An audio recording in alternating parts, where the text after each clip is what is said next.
Hello, you beautiful people. I'm Michael Botts, and I am so excited. We're going to get into step 4 of the speed of success today, and you do not want to miss today's show. It is powerful.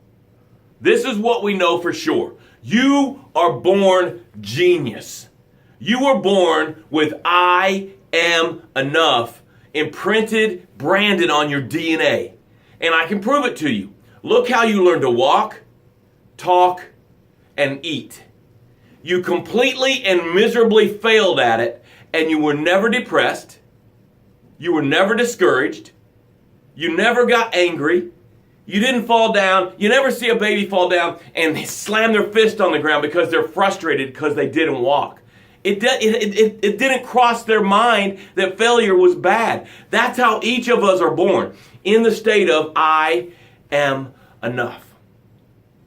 But then we get caught in the riptide of life and we get sucked out into the ocean of am I enough? And in the ocean of am I enough, we're still trying to succeed. Absolutely. It's on our DNA. But now we're getting labels. You're stupid. You're lazy. You're not part of this family. You're a stepchild. You're the oldest. You should be smarter than you are. You're athletic. You'll never be smart. You're smart, but you'll never be athletic. You're clumsy. You wrecked the car. You're a terrible driver. It goes on and on and on. And this pile of bullshit covers up I am enough. And you start to drown in the ocean of am I enough? In doubt, fear, and limiting beliefs fills your lungs. And when you show up to this show, when you read pages out of my book, what it is I'm grabbing you and dragging you back up onto the beach of I am enough. And I'm starting to resuscitate you. I got to tell you, this morning on page 102, the second paragraph, I'm going to read that every day for a while because it is so powerful. You need to get that book, man. It is resuscitation. So I've dragged you back up onto the beach if I'm enough, and I'm resuscitating. The book's resuscitating you. Every time you show up to this show, I'm resuscitating you, and you start to spew out doubt, fear, limiting beliefs, and you take these breaths in. I am enough. And it dawns on you. And I stand you up and I aim you down the path of success. Now, what do we know about the path of success? Whether you're 77 or you're 17, the path of success is paved with gratitude. So this part of the show is all about expressing your gratitude. And this is how it sounds. I am grateful for, you say what you're grateful for, and then you say, I am enough. Now make sure you say this out loud, because then it goes in your inner ear, down in your soul. Now your soul and the universe are collaborating to make more of that happen. I'll do one. I'm going to try to keep it together here. I am grateful that my daughter is home safe here in Virginia. The college that she wanted to go to, that it didn't work out, had a shooting at that college. So as I stand here today, all the misery and the tragedy and the struggle and the tears of that disappointment, I'm grateful that she's here. I'm grateful for the beating heart of Michaela Botts, and I am enough. Laura Carroll's got one. I'm grateful for educational toys that help my great-grandson learn. I am proud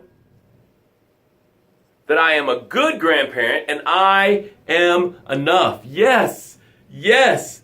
I always say when somebody's like, what should we get little Joey for birthday, Christmas? I'm like, a mutual fund? A piece of plastic they're never going to remember. Think about it.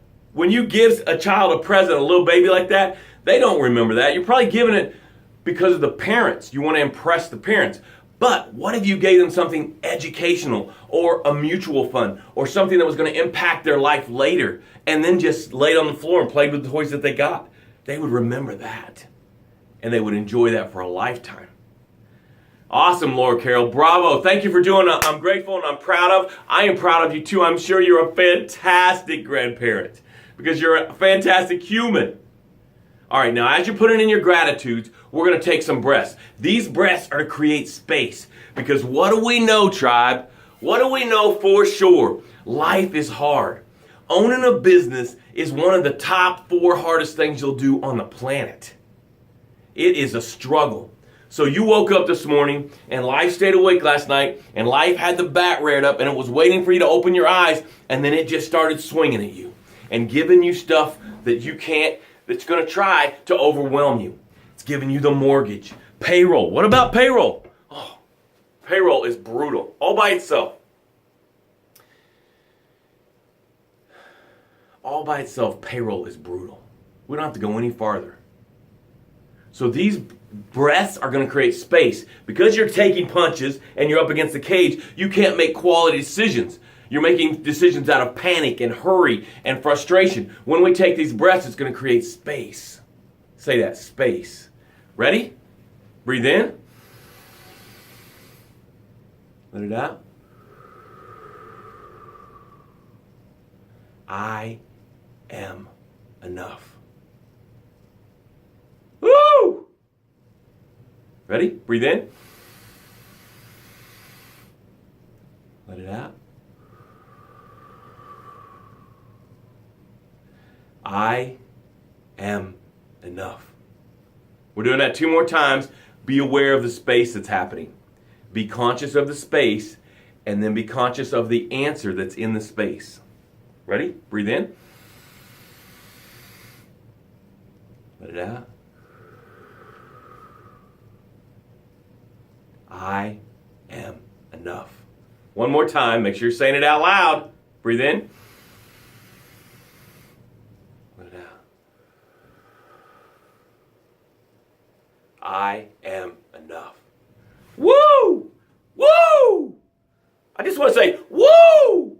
I am enough. You are enough. Whatever life has for you today, you are more than enough for that moment. All right. Today we are doing number 4. We talked about you got to choose who. We talked about where do they hang out. Yesterday we talked about become your who's addiction. If you missed yesterday, you need to see that because that is genius. And today we're going to talk about when.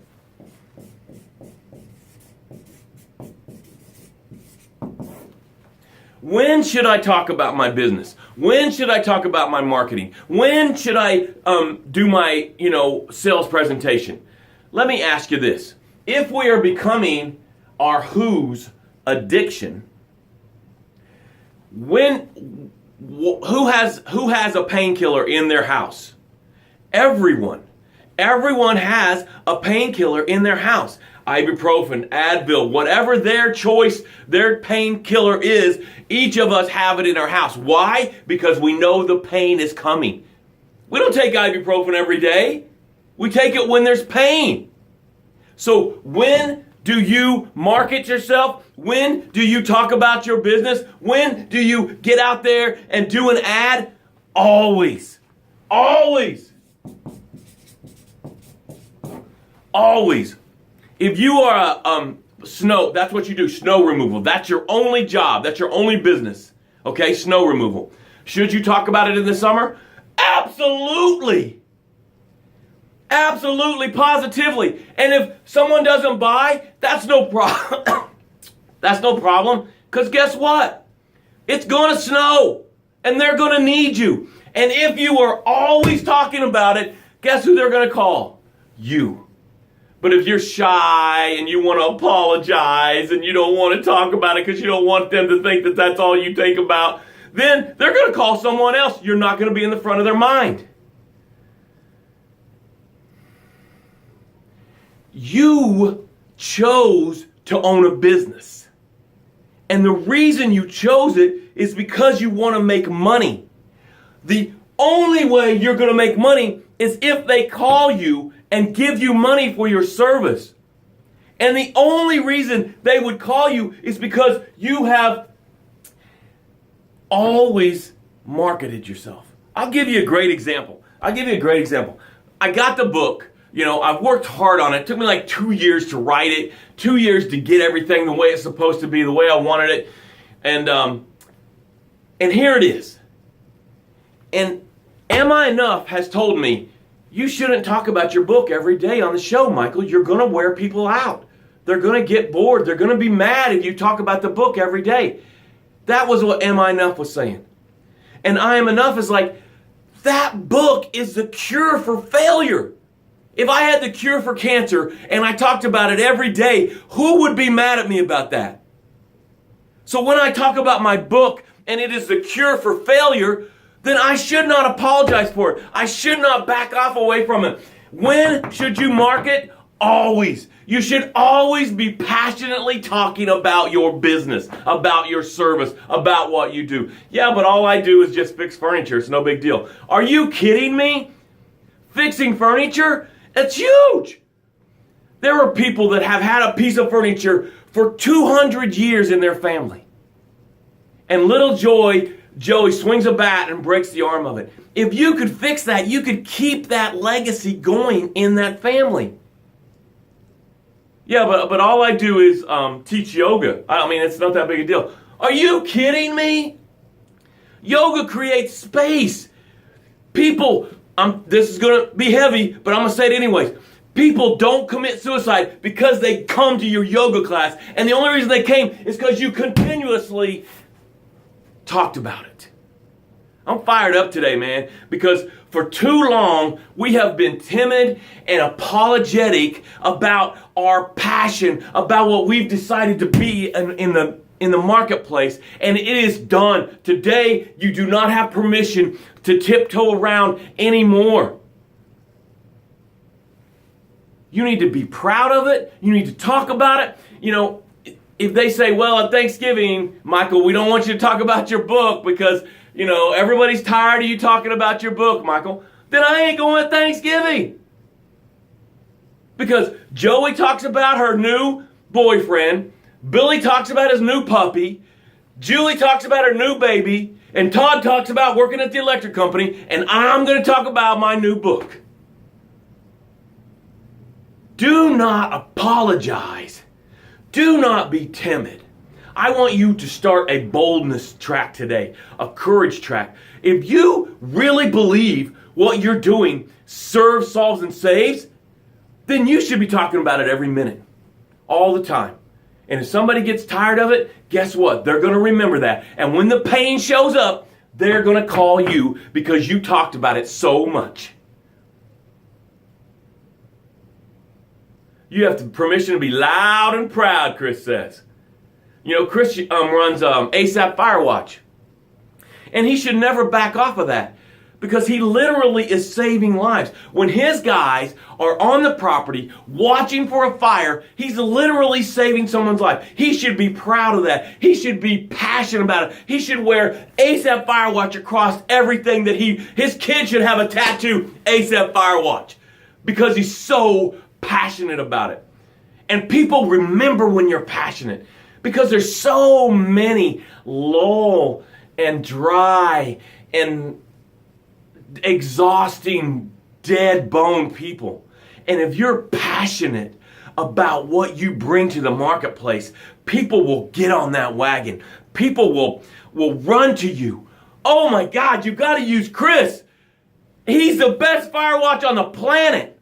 You gotta have Chris in here, man. The fire marshal loves him. You get a report every day. The construction company loves him. Oh my God, you gotta get Chris in here. If you become passionate and you're always marketing yourself, you will get a tribe that is passionate about you. Hey, I love you. I care about you. When do you market yourself? Every freaking minute.